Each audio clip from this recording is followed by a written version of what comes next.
guys and girls, welcome to Spread Cheese. I'm Jimbo, if you don't already know. In this video, we're just going to get into Dylan's sporty build, this bike here. If you're interested in that kind of thing and you want to learn, you might learn something from this video. If you do, like and subscribe, drop a comment below. I always appreciate a bit of feedback, even if it's negative. I do find the video thing pretty challenging, so if you find it too cringy, maybe just don't even watch them at all. But if you learn something, yeah, give us a shout. So let's get into the bike. We're going to start at the exhaust, the rear wheel caliper setup, and then do some tank mounting, finish the pipe, seat pan, sissy bar, all that kind of stuff. So if you like that, stick around.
Whenever I do an exhaust, I like to work from the head outwards. So I'll mount up the flanges first and then work my way back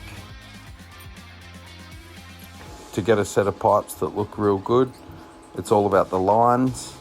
And so here you'll see I'm matching that front pipe to the frame rail line, and the rear pipe I'm matching to the line on the oil tank.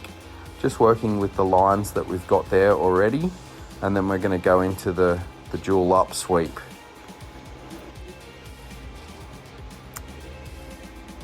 So it's a nice looking bike actually, good little city sportster. I'm just going to do a quick swap on the bars. These were the original bars that the bike came in with, and we're getting rid of those for, boom, some private parts, like a pre-unit bend. They definitely fit the style of the bike a bit better. Now we can have a little look at the lines on the pipes and kind of see how it's working with the rest of the bike.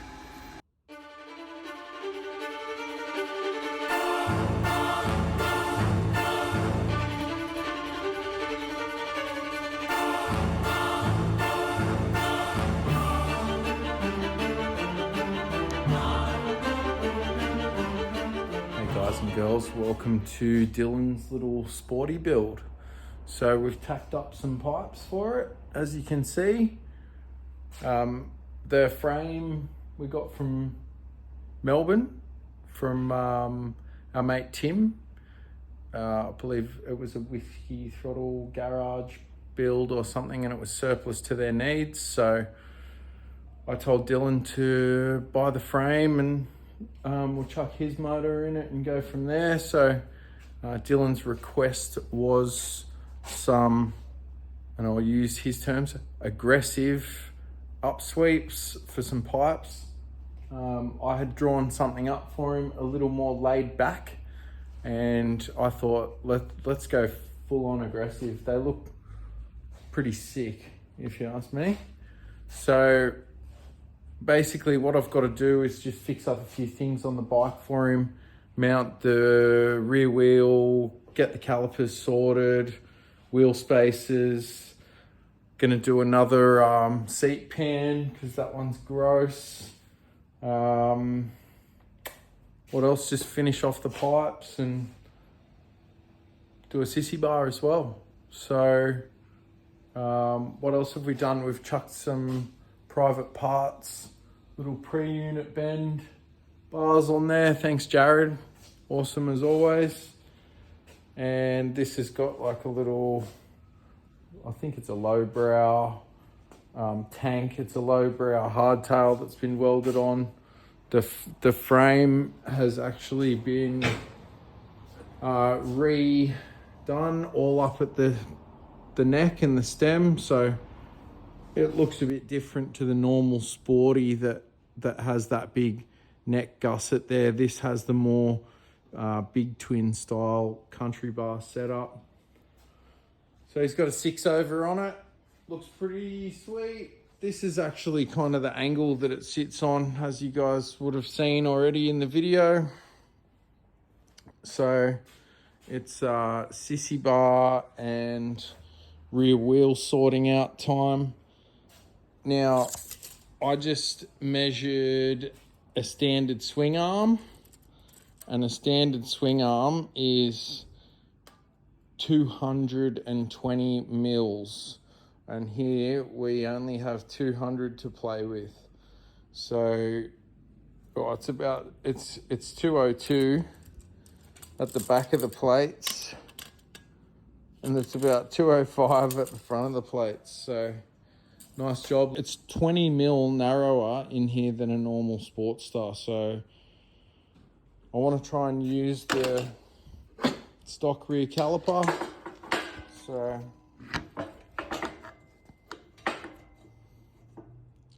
I have to move that adjuster. So I'm gonna run that caliper in there. So I need to fabricate up a block there. That's just gonna slide forwards like so.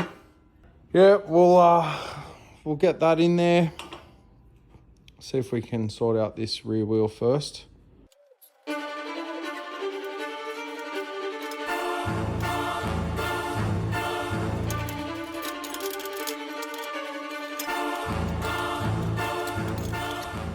Stock caliper side. So first of all is see this part here is actually hitting the axle plate. So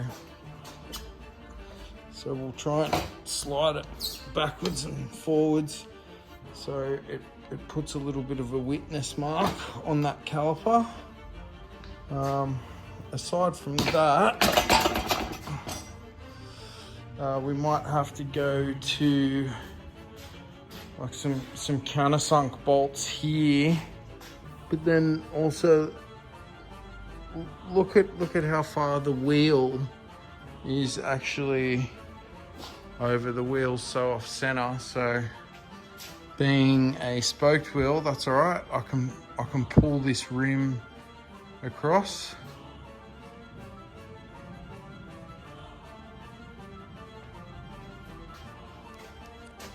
But what we'll do, we'll get this caliper fitting and then we'll go from there.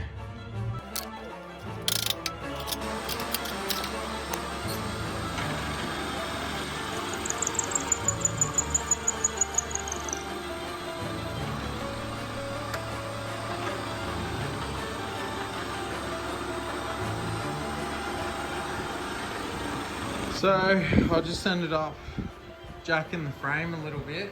Just gave us like 5-6 mils more clearance, and I found some dodgy shit. See how the rotor's not clamped down? Because they've got this ring adapter in there and they've got a flange, like a step on it. And so that's not ideal. So look at all the wear here, because this disc has actually been pushed out, whatever that is, probably 1 or 2 mil. It's wearing way hard on there. So just gonna fix that up first. And so none of those bolts were even really tight, and just as I suspected. So the discs that are supposed to use that, they've actually got a little step on the inside there. Also, check that out. That tolerance is fucking shit anyway, so I'll machine something up from scratch.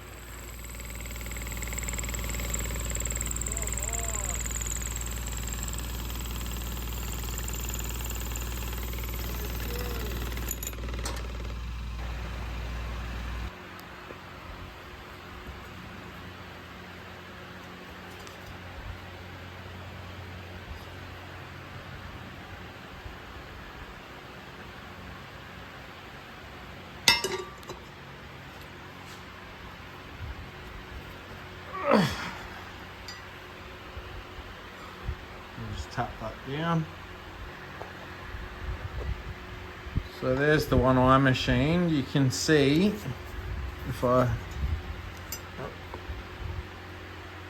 there's absolutely zero play in that. So, and I know that that's going to clamp down flat. So have a look under there. Boom. So we'll Loctite them, torque them. So I had an idea for the sissy bar to do more of a lick at the top rather than a normal kickback, and also with like a triple tapered, like telescoping bottom, just to thicken it up and give it a bit of extra beef. I think it looks sick. Here's another look post welding. You can see that triple taper there. So height wise, she's just above the bars. Here's a bit of a mock-up on the bike for you. I'm bringing the bends in a little higher than I normally would, and that's just so that the plate doesn't stick out like a sore thumb. I want to have a bit of more chunk in the bar around where the plate's going to be. And it's time for the laser. So using that laser, first thing that I always would check and set up on the bike is the sprocket alignment. And now on this bike, I'm going to move over to the alignment of the wheel itself. So this rim, you can see it here. You can see it in the video. It's the tyre's about 10 mil off to the right. Now I'm going to move the rim over 10 mils to the left. So to do that, I need to tighten up these spokes on the left side of the bike, and I need to loosen the spokes here on the right side of the bike. And I'm going to do it systematically to keep the rim true.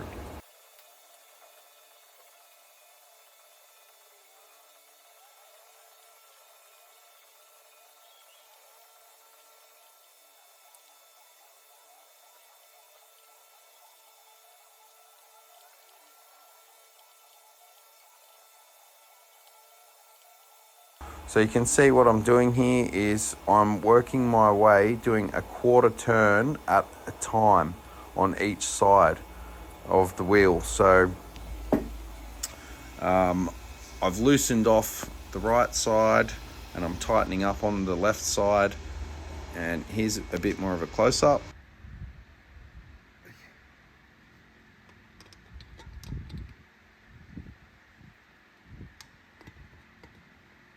So I like to do 90 degrees on every spoke as I work my way around the wheel. That way it's consistent. It's also very easy to tell because the spokes are square. They're not like a hex pattern. So you can see I've got my little homemade spoke tool there, and it's very easy to eyeball 90 degrees on every spoke and work your way around. I will use the valve itself as the guide, as the start and stop for each side of the wheel.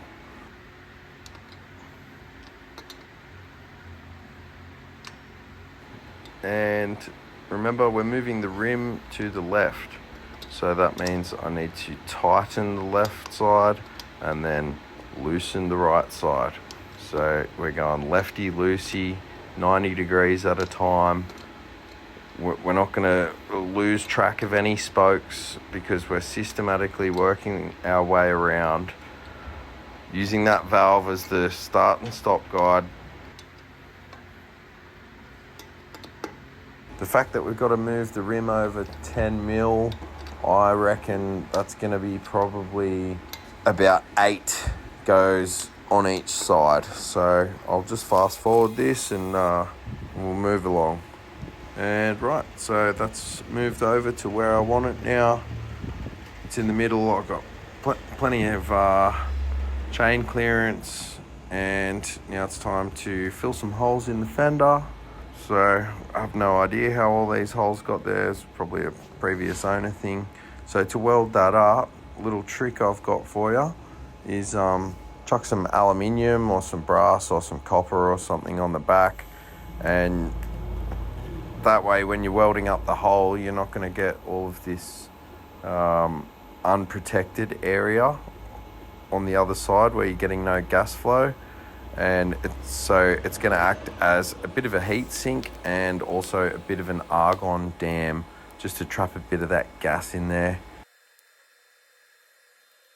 Yep, just going to fill these holes, blend them in. I don't want to bore you guys too much with 50-minute videos of me just working away. So let's keep it moving forwards and let's bend up this strap.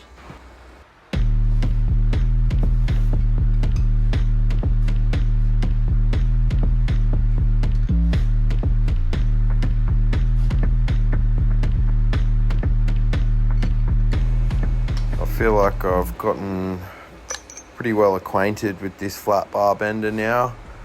I don't know, had it for probably 6 years or so. So I'm just going to freestyle this bend here.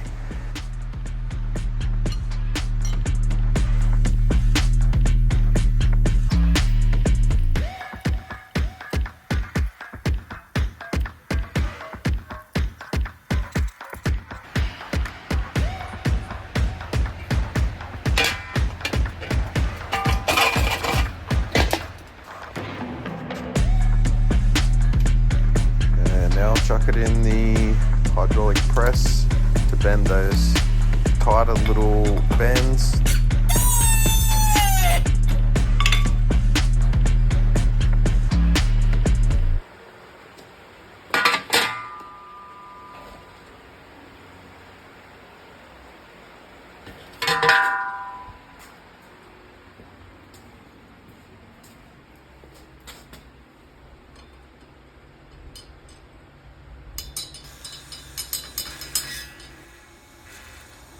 So I chucked the bottoms of the sissy back in the mill, and I just machined in some flats just for the bolt heads to sit on. So you can see now it's time to weld that little strap in. This is the fender support strap. I've cut a little notch out of it there just so it locks in nicely just while I tack it. I do find myself always doing little notches and things like that, like you kind of like a woodworker or something would. It gives you a nicer fit up. So what we've got to allow is enough room for the tyre to expand at speed. At about 110 k's, your tyre, a big tyre like that, is going to expand probably about 10-12 mil.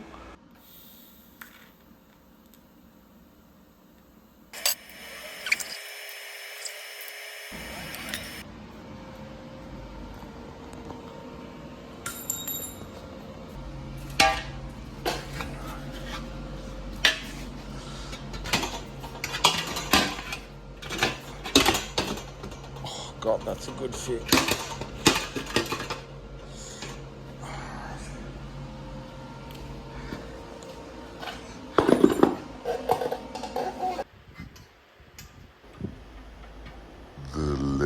Laser.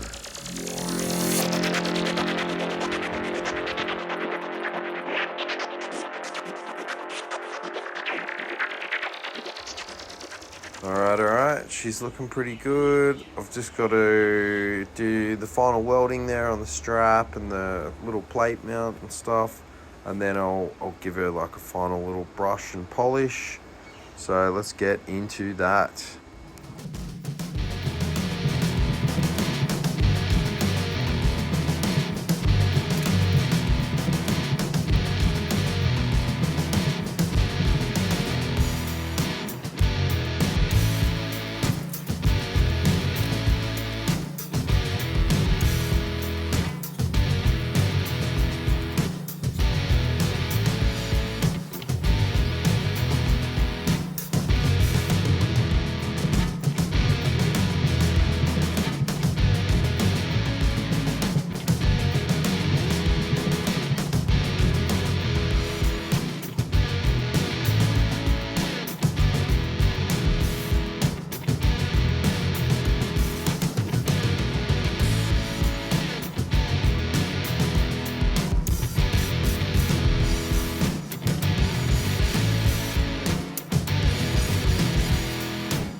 Righto guys, now this is the tank which Dylan ended up scoring off a guy on Instagram over in Western Australia.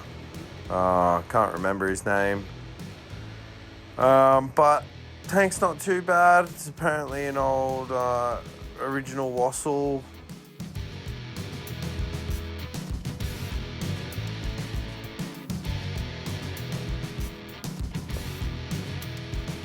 So let's get that mounted up. This is what I've kind of worked on for the front mount. Just gonna do that old school traditional twin side mounts. I think it's a good way to mount a tank. It's nice and solid.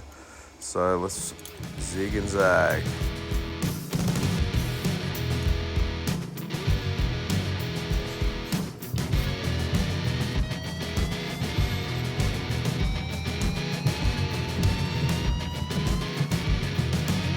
So just got those tabs tacked on there. Just gonna run with the stock mount on the rear. Now this is all clean in there. It's never had fuel in there. But look, I like to run a purge line in every tank I weld, just because it'll, if it really like superheats up the metal, we've got gas on the inside, you know, it's gonna be okay.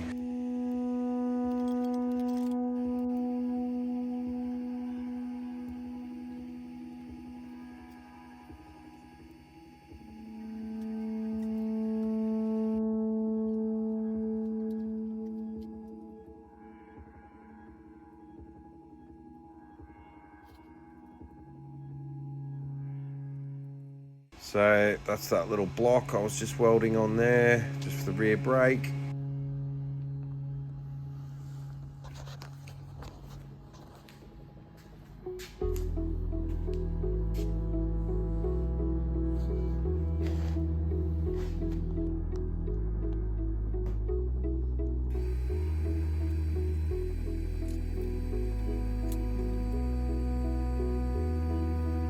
Let's weld and blend.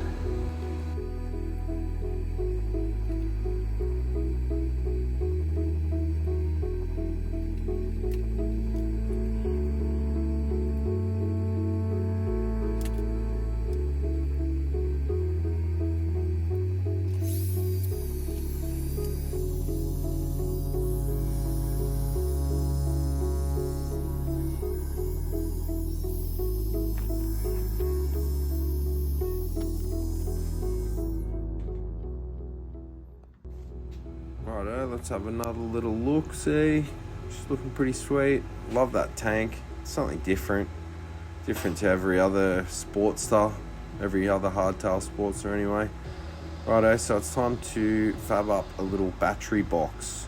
So I've got some 2mm stainless here, set up on my Gatto hole saw rig in the mill.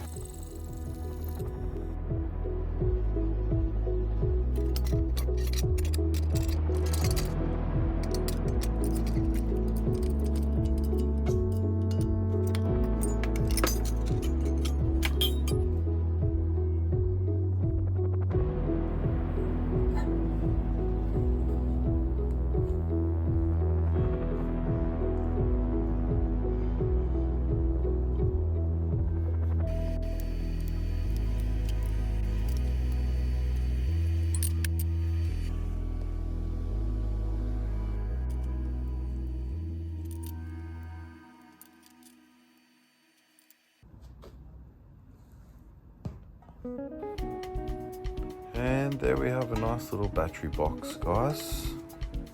Here's one I prepared earlier, bit of spit shine. And that's ready to be mounted. And there it is mounted. So I've got 2 mounts to the frame, both in the bottom, and then there's a third mount there, and that mounts to the fender as well. So stabilizing the bottom of the fender. So fender's mounted bottom, middle and top, as you can see. Now it's seat pan time. Got this 1.6mm stainless laser cut one, which is one of my designs.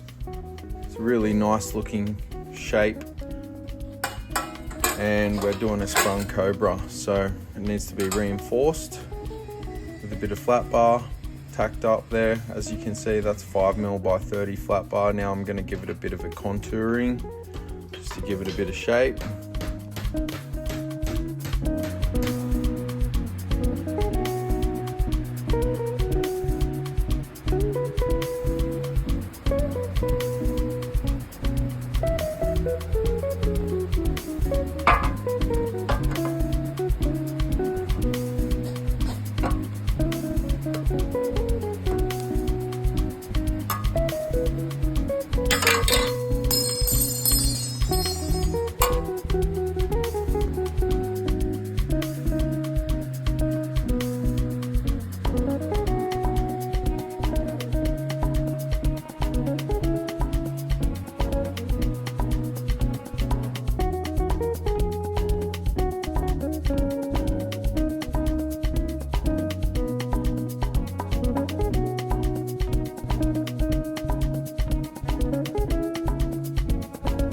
Also, the fender was a little bit tight, so I just chucked it in the little stretcher machine just to give us a little bit of room there.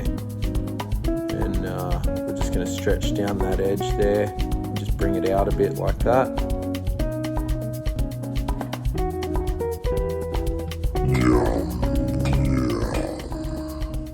And we can't neglect the controls, so I've drilled the bars here, ready to accept these little cast switch blocks that are another one of my products. So because Dylan's doing a patina kind of bike, we're gonna just do the little solid bronze ones because they end up getting a nice kind of patina on them. So we'll chuck them on. Countersunk brass flathead screws, so they look quite nice, I think. And Dylan bought a little Tickles garage GPS speedo, so I just welded on a little aluminium mount to it just to change the position. Now Dylan's got to sort out his choke, maybe chuck it something like there. He'll just get a choke bracket and chuck that on. I moved the ignition there, so that's nice and out of the way. Made that little chromoly plate, so that's nice and strong. Nice clearance there for the seat, so the springs will stay on the seat, as you can see. Now I just wanted to show you guys the exhaust mounts and stuff, the seat bracket mount, that's all finished off. So for the exhaust, that's a double bracket there, top and bottom, nice and hidden. And then we've got the front pipe, being so long, has another mount there. So that's nice and solid. I also didn't show you guys the rear tank mount, so that's what that looks like. I also deleted and shaved the old tank mount there, and then we actually deleted the steering lock barrel off there, so that's all good. None of that anymore. Makes it a bit cleaner. Can't wait to see this thing after paint. It's going to look absolutely sick. And I just welded that little knobby there on the side stand so that when the side stand goes up, it doesn't go underneath the bike. So that's all sorted now as well.